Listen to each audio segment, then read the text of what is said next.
हरे कृष्णा, राधे राधे। आज इस वीडियो में आपको अति पावन कार्तिक पूर्णिमा की व्रत कथा बताती हूँ।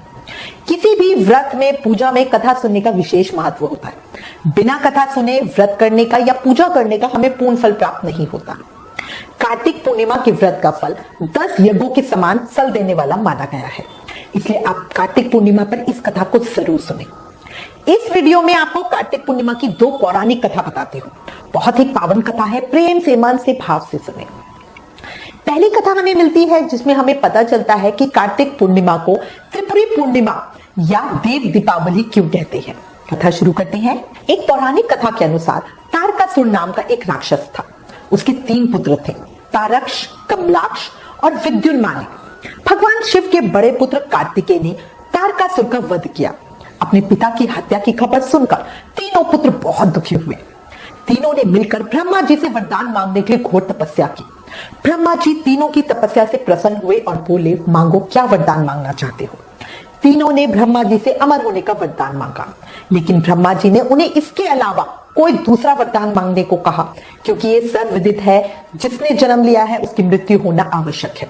तीनों ने मिलकर फिर सोचा और इस बार ब्रह्मा जी से 3 अलग अलग नगरों का निर्माण करवाने के लिए कहा, जिसमें बैठकर सारी पृथ्वी और आकाश घूमा जा सके। इसके बाद उन्होंने कहा, 1000 साल बाद जब हम मिले और हम तीनों के नगर मिलकर एक हो जाएं, और जो देवता तीनों नगरों को एक ही बाण से नष्ट करने की क्षमता रखता हो, वही हमारी मृत्यु का कारण हो।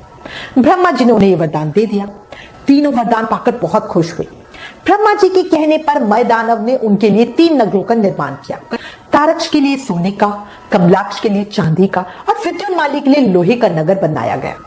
तीनों ने मिलकर तीनों लोकों पर अपना अधिकार जमा लिया, क्योंकि उन्हें पूरी उम्मीद थी कि कोई भी तीनों नगरों को एक बाण से नष्ट नहीं कर सकता।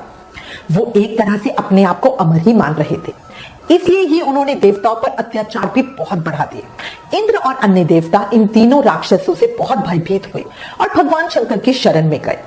इंद्र की बात सुनकर भगवान शिव ने इन दानवों का नाश करने के लिए एक दिव्य रथ का निर्माण किया। इस दिव्य रथ की हर एक चीज देवताओं से बनी थी। चंद्रमा और सूर्य से पहिए बने। इंद्र, वरुण, यम और कुबेर रथ के 4 घोड़े बने। हिमालय धनुष बने और शेषनाग पृथ्विंचा बने। भगवान शिव अपनी शक्ति से खुद बाण बने और बाण की नोक बने अग्निदेव। इस दिव्य रथ पर सवार हुए स्वयं भगवान शिव। सभी देवताओं से बने हुए इस रथ पर सवार भगवान शिव और तीनों भाइयों के बीच भयंकर युद्ध हुआ।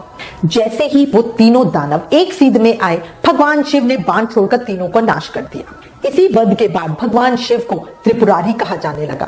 त्रिपुरारी अर्थात 3 पुरों का नाश करने वाला। भगवान शिव ने उन तीनों का वध कार्तिक मास की पूर्णिमा को किया। इसीलिए इस दिन को त्रिपुरी पूर्णिमा नाम से भी जाना जाता है। उन तीनों की मृत्यु से सभी देवता बहुत खुश हुए और वापस अपने लोक में आकर स्थापित हुए। सभी देवताओं ने उस दिन हर्षोल्लास के साथ उत्सव किया। उस दिन से ही देवता हर वर्ष कार्तिक पूर्णिमा को भगवान शिव के विजय पर्व के रूप में मनाने लगे। उस दिन सभी देव दीपक जलाते हैं। इस दीपोत्सव को देव दीपावली कहा जाता है। देव दीपावली के संदर्भ में हमें एक अन्य पौराणिक कथा भी मिलती है। यह कथा महर्षि विश्वामित्र से जुड़ी है। इस पौराणिक कथा के अनुसार एक बार विश्वामित्र जी ने देवताओं की सत्ता को चुनौती दे दी। उन्होंने अपने तप के बल से त्रिशंकु को सशरीर स्वर्ग भेज दिया। ये देखकर सभी देवता अचंभित रह गए। विश्वामित्र जी ने ऐसा करके उनको एक प्रकार से चुनौती दी थी। इस पर देवता त्रिशंकु को वापस पृथ्वी पर भेजने लगे, जिसे विश्वामित्र जी ने अपना अपमान समझा। उन्होंने ये हार स्वीकार नहीं की। तब उन्होंने अपने तपोबल से उसे हवा में ही रोक दिया और नई स्वर्ग तथा सृष्टि की रचना प्रारंभ की। इससे देवता भयभीत हो गए।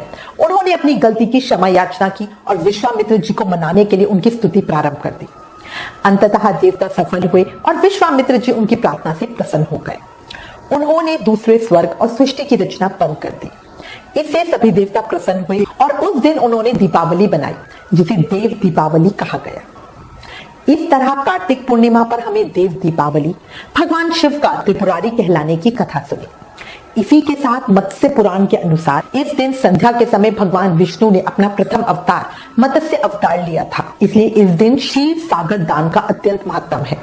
क्षीर सागर का दान 24 उंगल के बर्तन में दूध भरकर उसमें स्वर्ण या रजत की मछली छोड़कर किया जाता है। यह उत्सव दीपावली की भांति दीपक जलाकर सायकाल मनाया जाता है। इस दिन गंगा स्नान के बाद दीपदान आदि का फल 10 यज्ञों के समान होता है। इस दिन ब्राह्मणों को विधिवत आदर भाव से निमंत्रित करके भोजन भी जरूर कराना चाहिए। कार्तिक पूर्णिमा पर गंगा स्नान का विशेष महत्व है। इसके पीछे भी हमें एक कथा का प्रसंग मिलता है।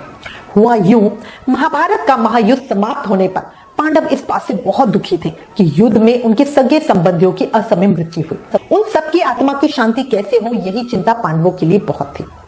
पांडवों की चिंता को देखते हुए भगवान श्री कृष्ण ने पांडवों को पितरों की तृप्ति के उपाय बताए। इस उपाय में कार्तिक शुक्ल अष्टमी से लेकर कार्तिक पूर्णिमा तक की विधि शामिल थी। कार्तिक पूर्णिमा को पांडवों ने पितरों की आत्मा की तृप्ति के लिए गढ़ मुक्तेश्वर में तर्पण और दीपदान किया। उस समय से ही गढ़ मुक्तेश्वर में गंगा स्नान और पूजा की परंपरा चली आ रही है। इसी के साथ ये भी कथा मिलती है जिसके अनुसार इस दिन सोनपुर में गंगा गंडकी के संगम पर गज और ग्रह का युद्ध हुआ था। आपने सुनी होगी हाथी की और मगरमच्छ की जब लड़ाई हुई थी। भगवान विष्णु गजराज की रक्षा के लिए नंगे पैर ही दौड़े पड़े थे और ग्रह का संहार करके गजराज की जान बचाई थी।